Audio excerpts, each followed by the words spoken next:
کسی بہترین اردو داں کا جملہ نہیں بلکہ یہ اللہ کا قرآن ہے۔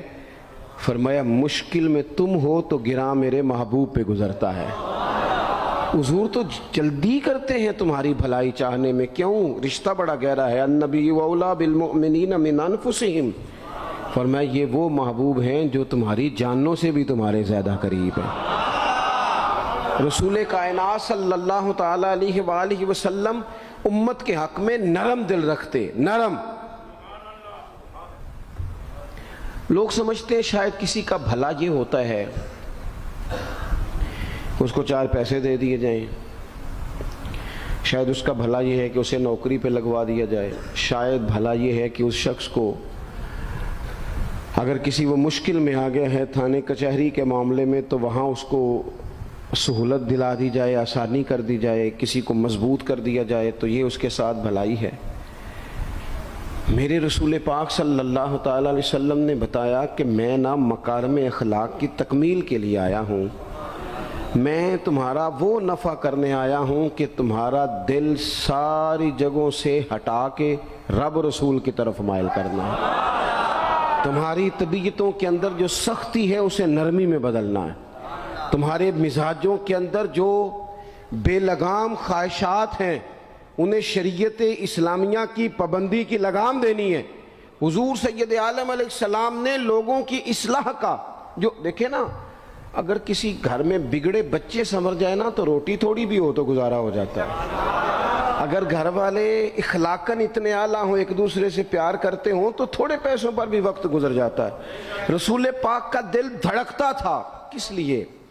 صرف اس لیے نہیں کہ لوگوں کو نوکریاں مل جائیں، مال مل جائے، لوگ جو ہیں ان کے گھر کشادہ ہو جائیں، بلکہ حضور کا دل دھڑکتا تھا کہ لوگ دوزخ سے بچ جائیں، جنت کی طرف ان کا سفر ہو جائے، ان کے دلوں سے حسد کو، تکبر کو، غرور کو، انا کو، خود پسندی کو، عجب کو نکال دیا جائے۔ یتلو علیکم آیاتنا ویزکیکم، ان کا تزکیہ کر دیا جائے، دل صاف کر دیے جائیں۔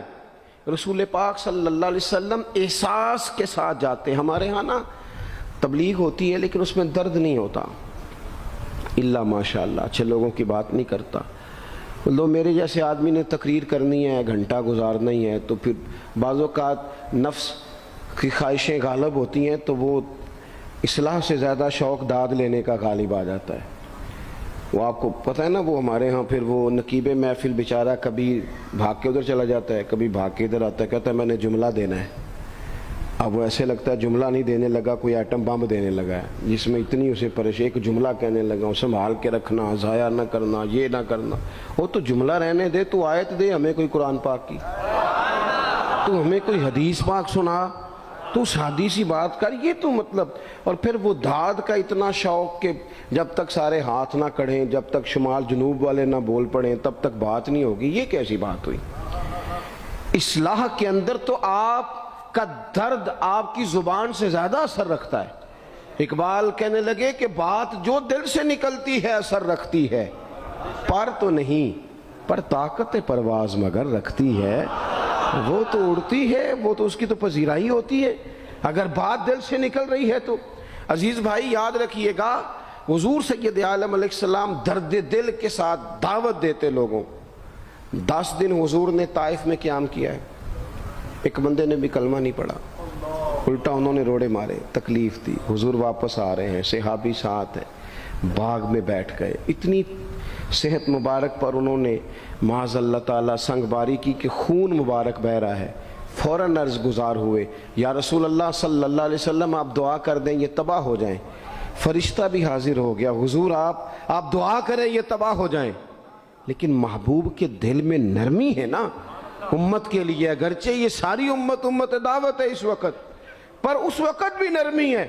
محبوب کریم علیہ السلام نے ہاتھ اٹھائے، صحابی کہتے ہیں میرے دل میں خیال آیا اب یہ تباہ ہو ہی، میری طرف دیکھیں جی، اب یہ تباہ ہو ہی جائیں گے، اب کوئی نہیں بچا سکتا انہیں تباہ ہونے سے۔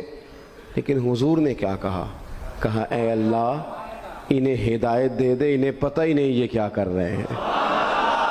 فوراً عرض کی یا رسول اللہ ایک نے بھی کلمہ نہیں پڑھا، ایک نے بھی کلمہ نہیں پڑھا۔ کبھی پتھر مارنے کے والے کے لیے بھی دل میں احساس ہوتا ہے، ہمیں تو کسی نے کچھ بھی نہیں کہا, کوئی گالی نہیں دی, کچھ نہیں کہا, پر ہم سخت کیوں ہیں بھلا؟ وہ ہمارے پیچھے نہیں چلتا ہاتھ باندھ کے, جی میں ہاں نہیں ملاتا, تو ہمارا دل اس کے لیے سخت ہے. دو ہی تو بندے ٹھیک ہے دنیا میں, ایک میں ٹھیک ہوں اور ایک جو میری ہاں میں ہاں ملائے پوری وہ ٹھیک ہے. دونوں ہاتھ باندھ کے پیچھے چلے, تیسرے کو میں کیسے ٹھیک ہونے دیتا ہوں؟ میرا مزاج ہی نہیں. اللہ ماشاء اللہ ہماری طبیعت ہی نہیں ہوتی ایسی. خدا کے بندو, جب دل کشادہ ہوں, طبیعتیں کھلی ہوں, پھر اس طرح کا تھوڑی مزاج ہوتا ہے. کریم محبوب صلی اللہ علیہ وسلم سے عرض کی, حضور ایک نے بھی نہیں کلمہ پڑھا اور پھر بھی آپ کے دل میں اتنی وسعت ہے, آپ ہدایت کی دعا کر رہے ہیں. 10 دن لگائے, ایک شخص بھی نہیں آ رہا. تو محبوب کیا فرمانے لگے؟ کریم فرمانے لگے, مجھے پتہ ہے انہوں نے تکلیف دی ہے, ایک نے بھی کلمہ نہیں پڑھا, جلدی نہ پریشان ہو جایا کریں. کچھ لوگ جلدی کچے جملے بوئے, ساڈی قوم نہیں ٹھیک ہو سکتی جی, ایسمو لگتا کچھ نہیں ہو سکتا دی, یہ نہیں ٹھیک ہو سکتے, فلانے نہیں ٹھیک ہو سکتے. شکوہ ظلمت شب سے تو کہیں بہتر تھا, اپنے حصے کی کوئی شمع جلاتے جاتے. اللہ کے حبیب صلی اللہ علیہ وسلم سے عرض کی, یا رسول اللہ صلی اللہ علیہ وسلم ایک بھی نہیں مانا اور آپ نے پھر ہدایت کی دعا کی. تو یہ میرے محبوب کا امید کا طریقہ ہے. کریم فرمانے لگے, اگر آج یہ نہیں مانتے تو پھر بھی تباہی کی دعا نہیں کرنی, یہ نہیں مانتے تو ان کی آنے والی نسلیں مان جائیں گی, مان جائیں گے لوگ. اپنے دل میں جب آپ نرمی لے آتے, ہمارے نا سینکڑوں نوجوان گناہوں میں چلے گئے ایک ایک علاقے سے. جو آدمی گناہ میں مبتلا ہوتا ہے نا, وہ سخت تکلیف میں ہوتا ہے. انسان کو جو چیز سب سے زیادہ ستاتی ہے وہ اس کی اپنی غلطیاں ہوتی ہیں. حدیث میں فرمایا, ما حاک فی صدرک, کھٹکتا ہے سینے میں, چبھتا ہے گناہ. یہ تکلیف دہ معاملہ ہوتا ہے, تڑپتے ہیں لوگ, سسکتے ہیں. لیکن روایتی انداز سارا جب ہماری مجالس اور محافل میں ہو جاتا ہے, کوئی نہیں وقت دینے والا, پیار کرنے والا, تھپکی دینے والا, بازو تھام, کوئی نہیں.